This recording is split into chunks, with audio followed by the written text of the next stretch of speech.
What happened in this case, to my understanding, is Jimmy Kimmel was pulled by the networks themselves. Some new lows over the weekend with the MAGA gang desperately trying to characterize this kid who murdered Charlie Kirk as anything other than one of them and doing everything they can to score political points from it. At this point, whether it's Kamala Harris or whoever, everyone on the left is decrying this as a First Amendment violation. We're now in this totalitarian state. Folks on the right are saying something very different. JP, what is your take on the whole situation? So my take is, look, if the FCC comes in and shuts somebody down for something that they've said, arguably that is government action. Well, not arguably, that is government action. And so I think the government does have to be careful about how it goes about doing such things. Now, that's a different story from what I think happened here, which is the FCC kind of made its views known, and the companies, the broadcasting companies, decided to pull Kimmel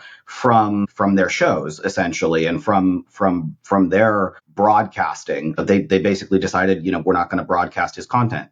Those are private entities, private employers of Kimmel, who said, no, we don't want this on our network because it's going to impact our viewership, because it's going to impact our reputation, because it might get us in trouble with the FCC. So that's very different from the government coming down and pulling the plug on a show, which it may be able to do, but then it may also have some legal repercussions, and then you'll have to duke it out in court as to whether or not that's a First Amendment violation.